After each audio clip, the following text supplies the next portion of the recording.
மாமா, முதல்ல அக்னிக்கு இதுல சம்மதமானு கேளுங்க என்று அவன் கூற, நீ என்னுடைய மருமகன் ஆனதால மட்டும் இல்லப்பா, உன்ன மாதிரி ஒரு மாப்பிள்ள கிடைக்க நான் கொடுத்து வச்சிருக்கணும். உன்னை கட்டிக்க அவளுக்கு கசக்கவா போகுது என்று அவர் கேட்க, கசக்கத்தான் செய்யும் மாமா, அவளுக்கு என்ன பிடிக்காது, அது உங்களுக்கும் தெரியுமே. எதுவா இருந்தாலும் நீங்க அவகிட்ட கேட்டுட்டே முடிவு பண்ணுங்க என்று அவன் கூற, சின்ன வயசுல நடந்ததை நீ மனசுல வச்சுட்டு பேசுறேன்னு புரியுது. அது ஏதோ அறியா பருவத்துல நீங்க 2 பேரும் ஒன்னா விளையாடும் போது அவ ஏதோ உன்னை மரியாதை இல்லாம பேசிட, நீயும் கைய நீட்டிட்ட.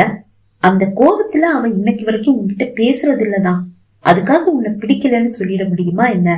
உன்னை கல்யாணம் பண்ணிக்கணும்னு சொன்னா கண்டிப்பா அவ எந்த எதிர்ப்பும் தெரிவிக்க போறதில்ல.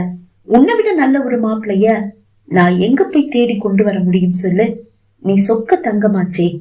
இல்ல மாமா, நீங்க அக்னி கிட்ட முதல்ல இத பத்தி பேசுங்க. அவளுக்கு என்ன கட்டிக்கிறதுல எந்த எதிர்ப்பும் இல்லைன்னா எனக்கு சம்மதம் தான் என்று அவன் கூற, சரி நீயும் வா, உன் முன்னாடியே அவகிட்ட கேக்குறேன் என்று அவர் அவனை உடன் அழைக்க, வேண்டாம் மாமா, எதுவா இருந்தாலும் உங்களோட நிக்கட்டும், நீங்களே அவகிட்ட கேளுங்க. அவ சரின்னு சொன்னா எனக்கும் சம்மதம் தான். இல்லப்பா, நீயும் உன்னுடைய அப்பா அம்மாவும் என் கூட வாங்க, உங்க முன்னாடியே நான் பேசுறேன். இல்ல மாமா, அது சரிப்படாது, நான் வரல என்று அவன் கூறியும் கேளாது அவனையும் அவன் அப்பா அம்மாவையும் வீட்டிற்கு அழைத்து வந்தவர் அக்னியை அழைத்து சித்தார்த்தை மணக்க சம்மதமா என்று கேட்க, அவள் யோசிக்கவே இல்லை.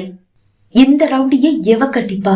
இவனதான் எனக்கு புருஷனாக்க நீங்க முடிவு செஞ்சிருக்கீங்கன்னா சாரிப்பா, எனக்கு கல்யாணமே வேண்டாம்.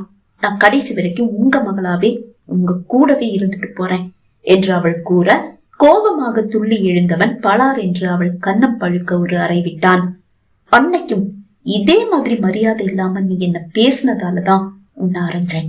உன்னை விட நான் 4 வயசு பெரியவன். அந்த மரியாதையை நீ என்னைக்கா இருந்தாலும் எனக்கு கொடுத்துதான் ஆகணும். என்ன கட்டி காட்டி கூட பரவாயில்ல, நீ வேற எவனுக்காவது மனைவியானா கூட எனக்கு கொடுக்க வேண்டிய மரியாதையை நீ கொடுத்தே ஆகணும், இல்லனா செவிட பேத்துடுவேன்.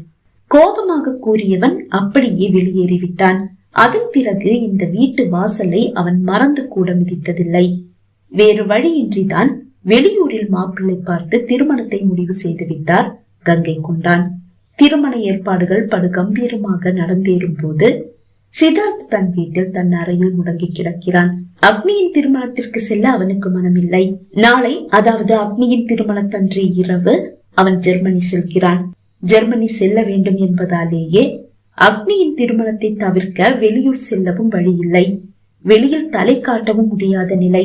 ஏன் திருமண வீட்டில் நீ இல்லை என்ற கேள்வியை எதிர்கொள்ள அவன் விரும்பவில்லை.